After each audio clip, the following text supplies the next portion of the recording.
Clark is up and about here at the moment, playing as a deep forward. He's got this from 45 to 50 and he clobbers it. He's got a couple. That is on target. That is pure magnificence. Bailey kicks it. Look at the runner, McKenna. Just outside 50. That's superb. Beautiful transition from Brisbane. Took the risk. Didn't find Ashcroft. Bowie just went bang on the rebound. And out the back is the big man. Big O picks it up and gets it right. Ashcroft. Flying shot is there. Ripped away here by Fletcher. A bounce inside 50. Closing at the punt road end. Good spot here for Danaher as a late one coming in for Brisbane. Dangerous long ball. Bailey's got it. Woden right on the boundary line. He won't, will he? Yes, he will. What about Woden for his first goal in football? The heat's brilliant from Brisbane. Bailey steps around. There we are. The round 18 game against the Dees at the MCG finds a new way to disappoint Lions fans all over the country with a heartbreaking loss by a point with 30 seconds left to go in the game after what was 2.5 quarters of some of our better footy. The Dees blew the game open real quick, and then Charlie went down clutching his knee, and it was then we all thought, uh-oh, here we go, before we turned it on and clawed our way back into a 5-goal lead. Enter the Melbourne Leaders, and you all know what happened after that. Patrick, thankfully you didn't make it to the game. Yeah, well, it's... I mean, I don't want to be blamed, but one of those ones, I think, coming back from Brisbane, it was sort of akin to change of seasons, kind of cold, and I didn't think feeling not too bloody good, sitting in the wind in like 9 degrees would have done me any sort of favours. So probably happy that I didn't, but also not a lot to really think about there. Yeah, where do we start with this one? Let's start with the ins and outs, because that's always a fun place to start. Link comes in, as does Jared Berry after his week off. Out goes Dev, who makes his way to the sub, and Jimmy Madden gets dropped as we all expected. Dunk's still another week away, and God, we can't get him back in the team quick enough. Yeah, it's kind of interesting last week. I kind of, when I was listening back, I was like, Dev Rob's going to come out for sure. I think we were just kind of operating on the last in, first out kind of ethos. And not to say that it kind of worked for balance. Like, I don't know, for me, I would have just put Berry in the middle and taken JL out. JL, albeit, had a good kind of half of the game, but seemed to struggle in the last quarter. I suppose quite a lot of them did. But... I was going to say you could paint a lot of the team with that same brush. So I guess, Dev Rob on the bench and young players... more than enough talent going on that list, but as you said, we kind of got sucker punched at the start.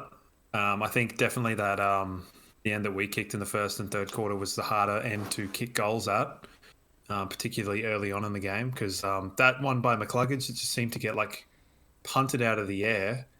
Yeah, strange, whilst it was heading dead straight. It was kind of like, did that get touched? What the hell happened? I don't know. So. Definitely some funky stuff happened, and that did also happen in the last quarter when Petrarca kind of leveled one offline by a while. But it was interesting. It kind of almost as bad as it was for the first sort of 20 odd minutes, and then things changed. And I think there are elements of this game that really show how capable things are, but also elements that show why it just feels like it's not going to happen in a larger scheme in a grand scheme of winning a premiership, because that kind of Jekyll and Hyde nature of the game was, initially remedied, and then it wasn't as if Simon Goodwin kind of changed things around in the last quarter. They just kind of kept at it, and as you sort of mentioned, and I'm sure will be mentioned, the Melbourne Leaders kind of just decided to really lift their team. So. How do you want to go about this? Because there was unfortunately really similar to the Richmond game last year. There are so many like positives, but like the negatives just completely outweigh any sentiment that comes from these sorts of things. Yeah, you're 100% right. Like that first, I mean, let's start with that first 20 minutes where Melbourne just got off to a real hot start and put 4 goals on the board before we even knew it. You know, we're coming off 2 reasonably big wins against lowly opposition over the last couple of weeks at home, and then we come into the MCG, get a bit spooked, but we managed to correct it and then put together some of our best footy, like those handball chains going through the ground that we don't see often enough, but when we do, it's bloody scintillating to watch. On a ground that everyone has written us off at, and, you know, we all know why, and this result obviously isn't going to help that narrative, but, you know, as much as Fagan and all the players just want to dismiss it and push it aside, like, I think there might be a little bit of touch of arrogance about that whole thing.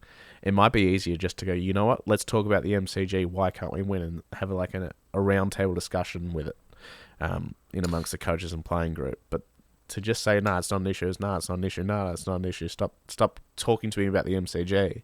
It's like, well, stop losing on the MCG. I agree, because I said just before we started, like, it was something that's entirely a statistical anomaly in terms of the games we've played, who we've played, when we've played, how many games we get there, because I think we've got the fewest games, except for maybe GWS and some other like shit kicker team. But it's now a thing because we keep losing, and we find like, you know, yeah, there was the elimination final last year, but there was an element of a complete collapse from Melbourne in that game. But like, we are finding better and newer and more like embarrassing ways to lose these games. Like, I didn't think it could get any worse than that Richmond game last year, and then the Hawthorn game happened, which is one where we just didn't show up, and then this one where it's like, it's embarrassing.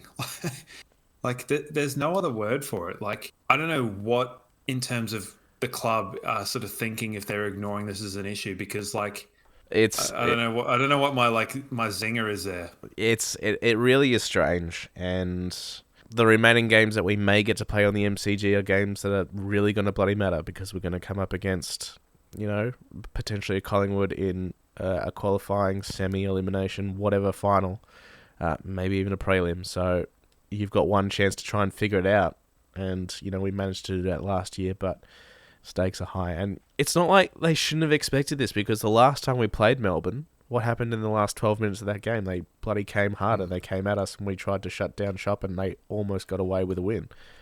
This time we didn't have the luxury of a 40-point buffer. Went too defensive way too early, put Gunston behind the ball with like 8 minutes on the clock. Well, you know, the irony of that is the fact that we had a 40-point buffer, and this time we had a 28-point buffer, and we only won by 12 points last time. Yep. So they kicked the same amount.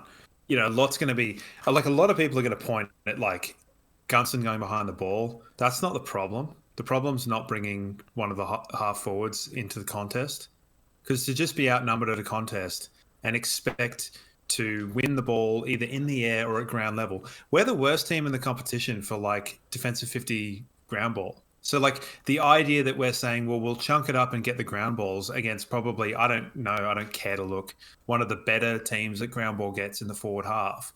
Like, what are they thinking? Like, what? Win at the contest, and if you want to, like, you know, if you're not bringing someone in the contest to equalize the numbers so you can have one behind the ball because you want to like create a threat, then don't bring one behind it at all. Like, it's so rudimentary and so simple, and it's like, it baffles the mind, and particularly when like it was just a momentum thing. It wasn't even a tactical difference from Melbourne.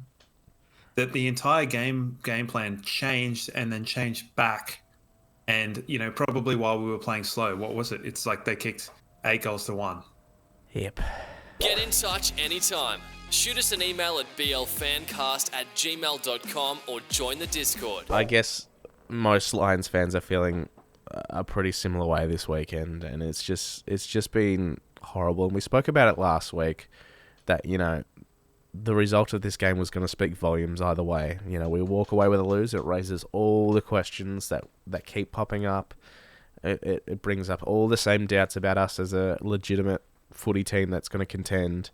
On the flip side, if we had walked away with a win, it's bloody party time, and the belief not just in the fans but surely in the players and the coaching staff, the whole board would be right up there. But instead, we've squandered a golden opportunity again.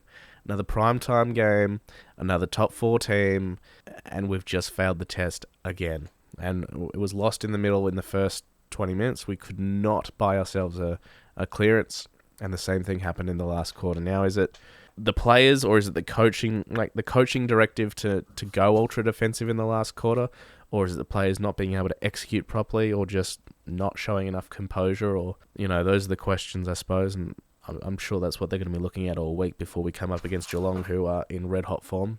Yay, lucky us. Yeah, let's not think about that. But all I can say is that the personnel has changed over, the last 5 years. So since we've been playing at the pointy end of the competition, and we've been losing in the same way. So the players have changed, albeit not all of them, but some of them have, some have grown into it. But it's got to be something going on, because Gawn was best on ground for sure. Yes. But he wasn't best on ground in the middle 2 quarters. Owie was playing him absolutely to perfection, and even hit the scoreboard and was was going toe to toe with him. And I don't think that's an element of him running out of steam, because all he was doing, every boundary throw in, he was just on his back shoulder so he couldn't tap the ball behind and open up the ground. And it was beautiful. You're playing a defensive ruck role on probably the most influential ruck, who really had to make a statement given what happened with Grundy going in. And it was perfect. Everything worked. And there were some great passages of play. Fletcher's goal was unbelievable. Yeah. It defied any sort of actual logic, reason, physics, name it. Ashcroft's goal was amazing. Zach Bailey was really good in the middle part of the game. But there's just things. Gunston was good, great in front of goal. Not greatest spare man. No.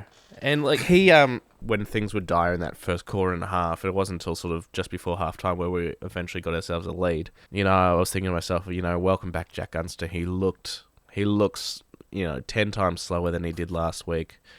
All the talk coming out of him was he was running on top of the ground and the work he'd put into his legs, and he was able to run and all that sort of stuff. But he looked, slow as a wet week. But he warmed into the game and was able to affect the scoreboard in a pretty meaningful way. I thought Danaher's game was one of his best games. He was good, but it's sort of a Joey Danaher game where there's goals missed, there's weird decisions. I think he got bullied in the ruck by Van Rooyen, which is not a great indictment on him as a ruck. I disagree, but in that I think it was one of his better games. He got a lot of the ball, but yeah, again, it sort of strikes as that kind of fair weather footy type thing. Yeah. When everything was going great, all good. But, we've seen him crop up in the back half and make intercepts and stuff. Where was that? There was no outlet. There was none of that. So, I thought Hipwood, for parts of the game, was good on May. For other parts of games, was not good. Yeah, that set shot from the boundary line was pretty nice.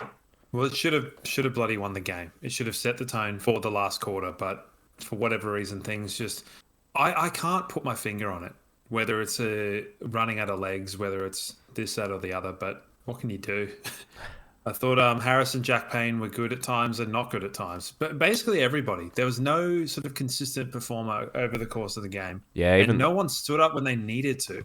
Yeah, even Lockie, who in those games we've typically relied on to be the sort of the lone warrior, really quiet first half. Obviously knew that because he came out in the third quarter and started to get involved pretty heavily straight away and got the first couple of clearances and, worked himself into the game by sheer just willpower. I think we just really, really missed Josh Dunkley in that game. Yeah, there's an element of that.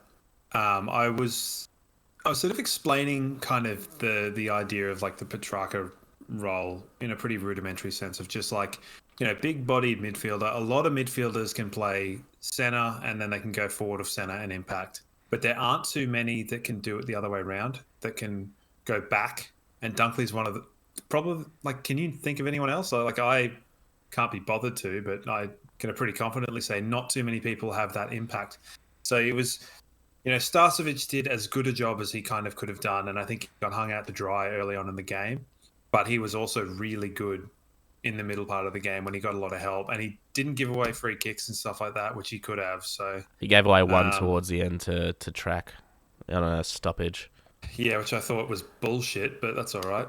They both He, had each other by the arm. like, knowing Brandon Starcevich, he will be absolutely filthy because he was sort of working between Petrarca and Cozzy, and Track ended up with 4 and Cozzy ended up with, 2 or 3. So, Starcevich will be absolutely filthy with the way he had a Friday night, but he won't be alone. Like, Cam Rayner was pretty quiet throughout the night.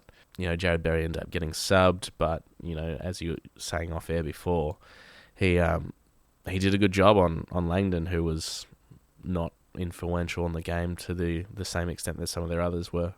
Yeah, it's very difficult to pick the bones out of this. It doesn't make any sense. Like, I'm a logical thinker, and the way that this game happened just didn't make a lick of sense in terms of decisions made or why they were made. And unfortunately, it's the sort of thing that, like, you get asked or you ask a question and you don't really get a particularly straight answer. You sort of just get like we thought this would be the right way to do something or whatever. If you go into a game against Collingwood with that lead of anywhere between 24 and 28 points is where it sort of hovered for a good portion of it.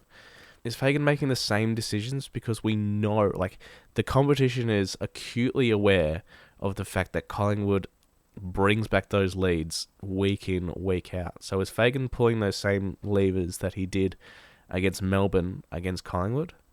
Like, is he making those same decisions knowing that Collingwood will come and come hard? But having said that, like, we saw it in round 2 that Melbourne came hard in the last quarter as well. So it's just, once again, whether it was the coaching directive or just not being able to execute. Well, it doesn't suit our game. Our game is a forward half turnover game. And if we're playing the game in the back half, the only team that's good at back half play is Collingwood. Like, that's a very kind of like lower down the rungs style of play. A lot of the teams that are pretty good are forward half teams. And by kind of relinquishing territory and like relinquishing the ball, we're like actively playing against our strengths. And playing right into Melbourne's. Yeah. Because, they're a confidence team too. And like in the last quarter when Hitwood kicked that goal and you had like more on May and more on Lever and like Petty, like the camera was on Petty, like it was on friggin' Gawn in round 2. And it's like, these guys were ripe for an absolute implosion. And you just stopped. Like, you just stopped. Well, the frustration is there for everyone. It's palpable, the frustration. And, you as Lions fans listening right now are feeling it too. Your mates that are Lions fans, that they'll be feeling it as well. But there was a lot of good stuff in that, 2.5 quarters. Like that ball movement, Connor McKenna had a great game and he was instrumental to a lot of our scoring chains. And, when we were moving the ball, we were doing everything possible that you should do against Melbourne, and that is, don't kick it to Stephen May, don't kick it to Jake Lever, work the ball around them and get yourself shots on goal that way. And, we saw it a few times during that sort of second and third quarter. We'd switch the ball, switch it back, maybe even switch it a fourth time, but like patiently wait till we could move the ball and it would more or less end up in a goal each and every time. Like Ashcroft's fantastic goal came from one of those. But then the last quarter came and, Darcy Wilmot just bombing it down the line time and time again to, guess who, M. Gawn. And you're like, what are you doing? Did you not learn anything from the middle part of the game where, what was working and we were building a 5-goal lead, and now we're going back to just bombing it down the line, which is Melbourne's bread and butter? Yeah, it's interesting. Like, I think Ashcroft's goal against whoever the hell it was goal of the year by a mile. But 2 of my favourite goals of this year were scored by us in this game. The one you mentioned where we switched the ball, it wasn't on, we switched it back, and then I think it was like Zach Bailey might have got it on sort of the left defensive flank, and he kind of had a bit of an ambitious switch where he cut 2 players out and went straight to someone, and then they went up, and that's where Ashcroft scored. But it's like, that was such positive reinforcement and reward for effort and reward for the right decisions that it's just like, how do you forget that so easily? Like, that was perfect. And I was so happy at the time that like that resulted in a goal because I'm like, oh, they've learned, like they've turned the corner, and then they did a U-turn and turned back around the corner and like drove down a subway staircase or something. I don't know. Yeah, drove down a dark alleyway to where Max Gawn and Christian Petrarca were waiting with a tire iron. Yeah. So those two, they obviously made all the difference. Melksham probably deserves a mention too. When Melksham kind of shinned one out of bounds on the full early on in the game, I said sort of he's got a pretty annoying face, but also he did punch Stephen May, so he can't be all that bad. I'd like to publicly retract that statement and say he is that bad. So Gawn and Petrarca. Petrarca ends with what? 4 goals. He kicked, what was it, 2 or 3 in the first quarter? 3 in the first, I think. Yeah, and then 1 toward the end. Probably more influential around the ball and just sort of picked up the team and went with it. Gawn, similarly, I mean, he basically took Darcy Wilmot's kicking style and just took it to the nth degree with that roost from outside 50. Did he? Where, fair enough, we've been saying Darcy Wilmot kicks the ball high because you have to pan up at the Gabba, but panning up at the MCG is a completely different thing. I think, the Lions in terms of list and personnel aren't lacking a lot, but I tend to think they are lacking an experienced player who's willing to just take the responsibility. And I know that a lot of the time Neil does that, but I don't think that's his personality. He's kind of lacks the sort of level of aggression to be able to do that. And there are players that it could be, but they're not. Cam Rayner's one where he was pretty anonymous. Yeah. Even when we were playing well. I don't know if he was doing a job, but it's sort of someone to sort of just bring it with you. Like Harris Andrews is nearly there, but he probably wasn't given a very good account, particularly towards the end where just the marks weren't being taken.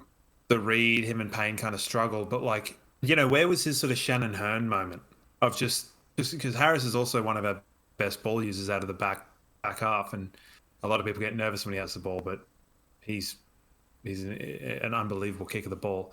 There was no stability.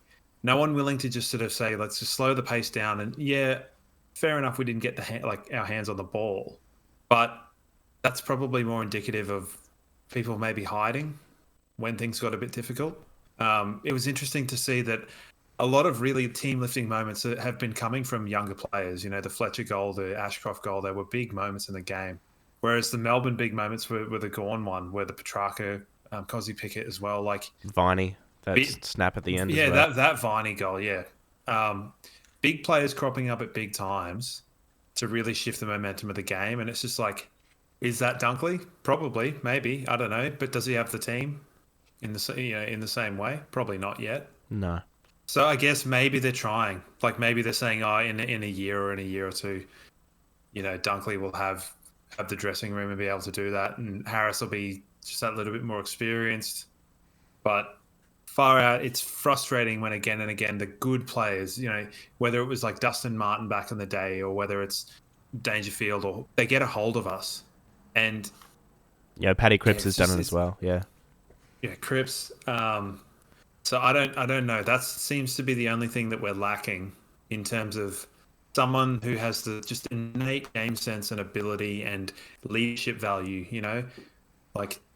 We were blessed, probably unrealistically, with having whom I described as the best captain in AFL history in Michael Voss. If Michael Voss is playing, we're not losing that game. If he's coaching, maybe. But if he's playing, we're not losing that game. Yeah, even if we still had Luke Hodge on the list, he would have been that sort of bloke, especially in the back half, that definitely would have sensed the footy occasion and made the most of it. At times that has been Lockie Neal. That final against Richmond last year where he didn't leave the ground for the second half and just absolutely tore it apart. It was a real follow me boys type performance, but we just didn't have that on Friday. Yeah, and also, no Fridge, no Oliver. Makes you wonder. Yeah. If you've got a mate that loves the Lions, tell them to get the podcast into their ear holes. Do we want to bother doing votes? I mean, we should. Gawn, Petrarca, Danaher for me. just go Cornpetrarch and Melksham. So Yeah, I mean, as you said, it is worth mentioning Melksham. He obviously got the defensive role on Harris Andrews, who's had a great 6 weeks of footy. Harris Andrews, but Melksham obviously had that match up, and he had a great first half. He butchered the ball, as you said. He sort of just like moosed that one out on the full, and then he dropped a chest mark, and then he shinned another one, and it looked like he's doing all the right things, but his ball use was poo. And then he sort of figured out how to kick a ball in the last quarter. We all know what happened after that. A lot of father sons in that game as well. I think there was 5 amongst the 2 teams. So I don't know if that's just a little novel thing that I noticed. every time I see like Woe Woden's name, it just makes me think of like him winning the Brownlow medal and his girlfriend singing the Demons song up on Brownlow medal night, and them getting absolutely towelled by Essendon a week later or on the weekend. So he's up there with worst Brownlow medalists, I think we've mentioned before. Yeah. Him and Cooney and that Priddis. guy from Cooney, yeah. But yeah, Woe Woden, far out, man. Taj Woden's first goal was a pretty nice one as well. It was very eerily similar to Ashcroft's or Fletcher's. So, something nice for them, I suppose. All right, that's enough for that. We did have a fair amount of questions. With losses do come questions. Oh, goody. Questions. This is going to be fun, isn't it? Is it what? I'm going to lump a couple of these together because they are fairly similar. Byron Jepson on Twitter says, how do you lose that? Iago says, why does the universe hate us? Delvis, also on Twitter, how the hell did we lose this game? And the answer to those questions is, as we've discussed over the first half an hour or so, is... You basically throw the game. Yeah, we wish we had a reason, but it defies all logic. Yeah, I don't have anything to add, so pass. Or that's all I can muster at this juncture. So okay, Anna with an interesting question: was Joe Danaher the reason we nearly won, or the reason that we lost? Both. Yeah. Yeah. Just a question. Like, I was kind of in a bit of a rage cloud. Well, not rage cloud. It's like, it's just it's just a game at the end of the day. But it feels a bit, as the footy show used to say, more than a game. What was the situation with that Hipwood mark at the end? I mean, I think you can tell at the end that the umpire is actually calling for a free kick to Lever because Hipwood sort of had an arm around the neck. I mean, I don't know. Oh, whatever. Yeah. Neither here nor there. Just thought it was interesting. And I didn't think Hipwood had it. I thought, by the end of it, when it was all said and done, Lever had the ball in his hands and Hipwood had an arm around him. If anything, it was going to be one of those can't tell, let's ball it up, boys type of operation. So twice in a lifetime. Yeah. There you go. Yeah, so is Danaher the reason we won or lost? Or whatever the hell it was, I don't know. Yes. Like I thought he had a really good game. He was involved in a lot of the plays in the middle of the ground, kicked some clutchish goals. Obviously, he had that one that bounced at right angles that goes through 99 times out of 100. He tried his best to set up Gunston, I think, with that little chip over the top. I think Gunston just didn't. Yeah, what the hell was that? Yeah, right. I think he was trying to be selfless, which I quite liked, because, you would normally see Joe sort of just take that and butcher it. Well, he's tried to be selfish, there and a couple of weeks ago, and it ended up with bloody Archie getting concussed. Yeah. In one of the dumbest, kind of Stooges-style passages of play back then. So I don't know, I'm all for selflessness, but within reason. If you're a left-footed player running in at goal 35 metres out on your preferred foot, just put the ball through. We would have at least got a draw. Oh, well, it's no point in talking about who are you, Damien Barrett, with your sliding doors moment, you twat. Oh yeah, if the bounce had gone the other way, it's yeah, true, but if we'd not stopped playing, we would have won by 6 goals. Yeah. A couple of Fagan-related questions. Leroy, has Fagan been sacked yet? Not to my knowledge at this point. Jono on Instagram, thoughts on Fagan, not saying he should be sacked, but his decision to go defensive was terrible. This is not the first, second, or third time he's made a terrible coaching decision in a big game, and you have to ask the question. Yeah, well, I think reading between the lines when I sort of said we've lost in this similar style, albeit probably not as horrendous. with different personnel over the past 5 years, it really only points to one thing. We talked, what was it, last week? Maybe the week before, I can't remember. My head is not what it used to be. We talked about the assistant coaches. No, it was last week because we were talking about coaching from the bench or coaching from whatever the hell, the box. And we said we weren't too sure about, like, we didn't know our assistant coaches too well and that sort of thing. Like, I'd probably argue we've got some pretty weak assistant coaches. And the evidence of that is the fact that, like, we keep making bad decisions. But at the same time, it's like, is Fagan just sort of blindly going with those decisions, or is he making the decisions? Like, we've heard a bit about Fly and how he sort of is there more as a mouthpiece rather than like a tactical kind of guy. What is the structure with what's going on here? Because I know that they swapped the defense and the forwards coach, but like it's the same thing.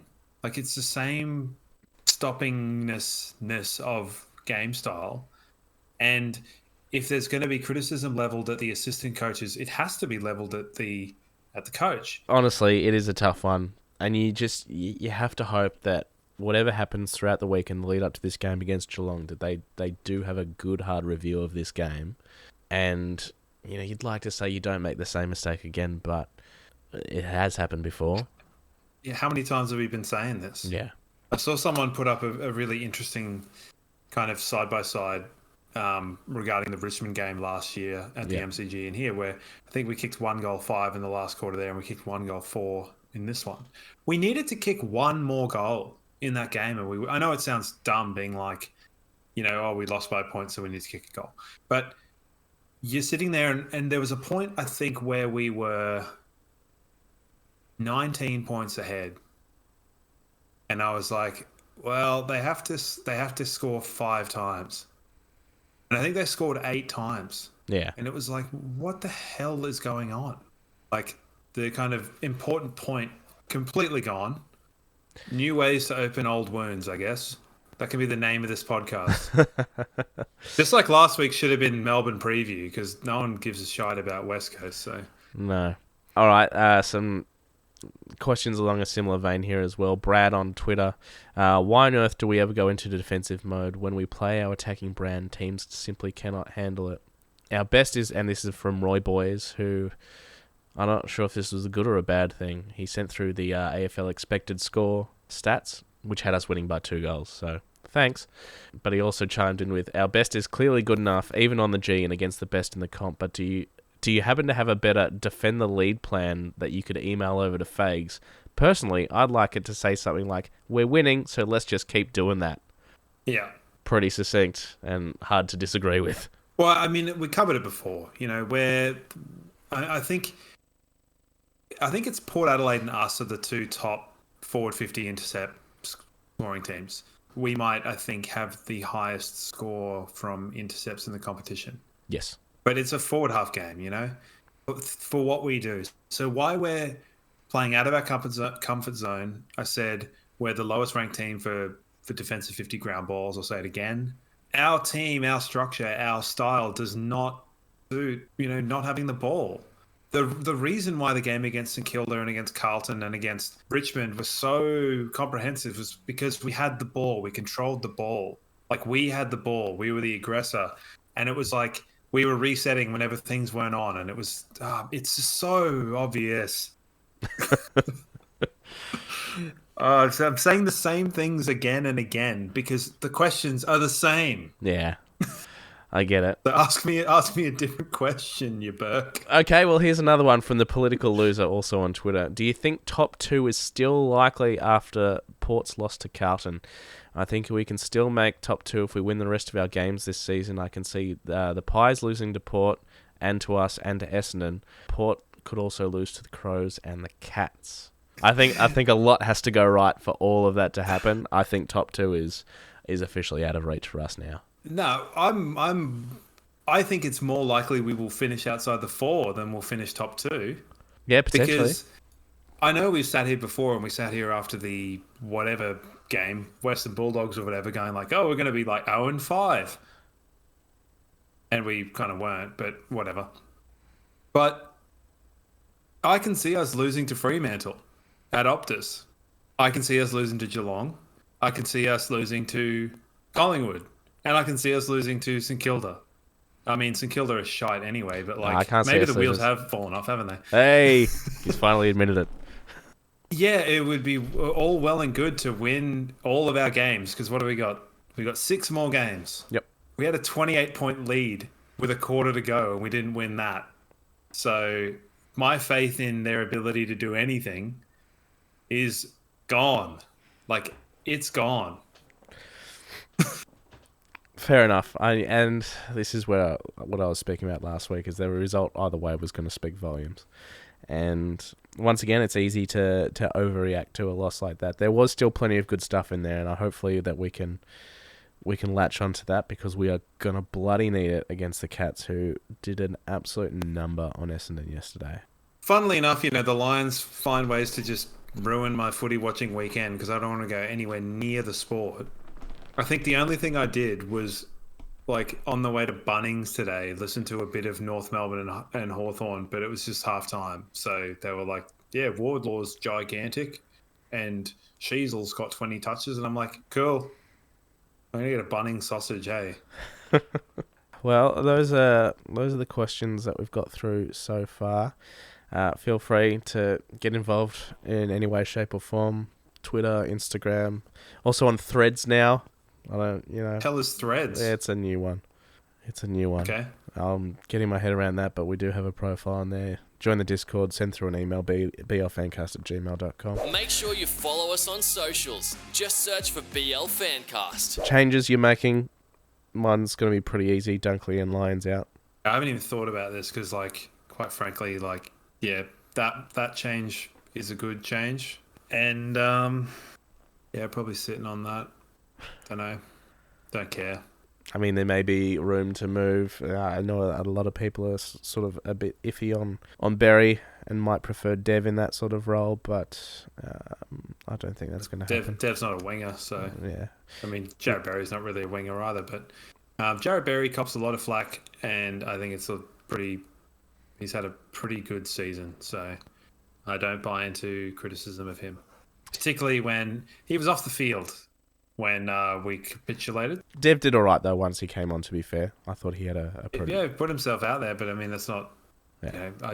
I don't treat it as, like, because Dev did that, Berry, because for all intents and purposes, like, Dev hadn't been running around. So I found it unbelievable they didn't take JL off, because JL waned pretty heavily in the last quarter. So he was pretty handy. Kicked a goal. Kicked a very Jared Lyons goal. And he was pretty handy throughout the game. Kept things ticking reasonably well, but the pace of the game and the intensity of the game got too much for him in the last quarter, which has happened virtually every big game we've played with him in the team.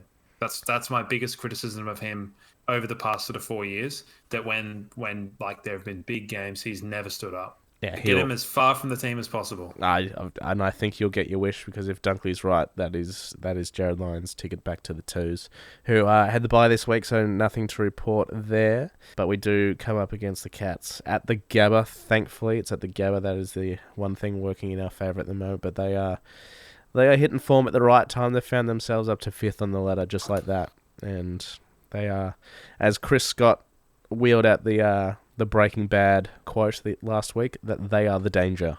Yeah. They're knocking on the door of the top 4 at this point in time. They certainly are. 4:30 game. We're going to have to pull our fingers fair out if we want to get the win here. Jeremy Cameron looked a little bit bruised. He copped a few hits yesterday, as did Gary Rowan, so I was good. They both deserve it.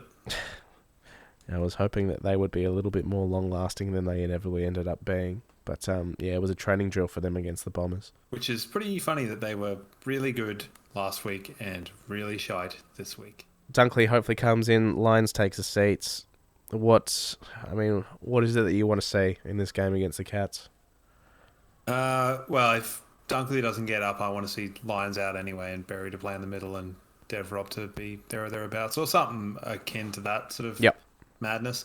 What do I want to see? I don't know, just win the game and don't play defensive. Okay, I'll tell you what I don't want to see. I don't want to see a man behind the ball. If I can not see that throughout the whole game, then that'll be fine. Sure. I think it's a pretty fair request given what's transpired over the last 3 days. I mean that by design. It's fine if OE drops off and, plays a little bit of behind the ballishness. But, no dropping a spare behind and leaving the contest as a 5-on-6. That's all. That's all I want to see. Not that. And I want to see us handball the ball and kick the ball and switch the ball and, that sort of thing.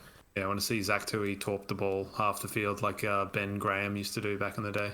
Speaking of torps, actually, I can't remember who pulled out the barrel on Friday night, but it ended up in a Charlie hanger who failed to capitalise on, the momentum of Kadeen Coleman running by looking for a handball and then outnumbers in the forward 50. But that was a nice little moment as well. Yep. Big O with the old 70-metre Tory. It's good.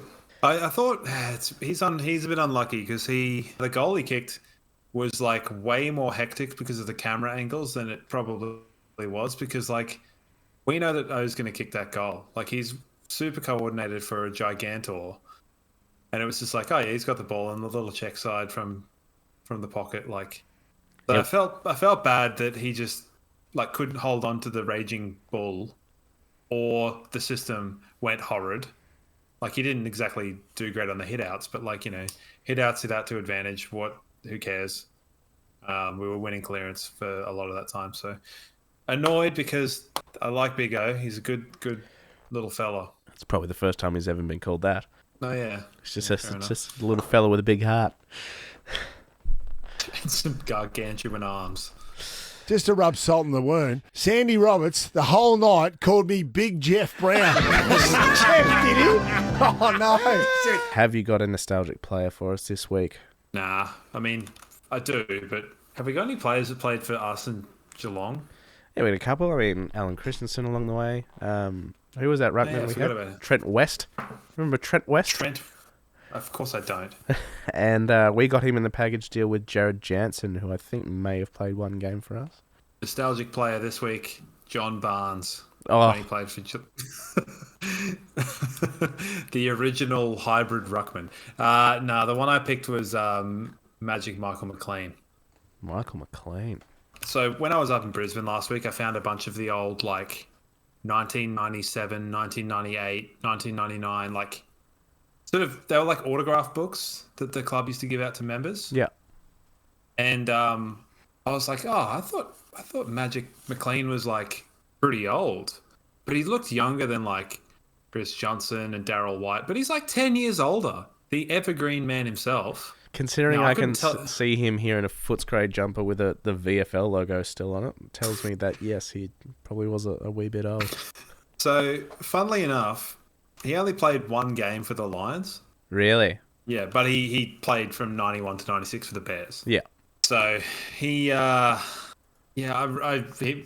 just sort of a kind of crazy dude that used to run around pretty.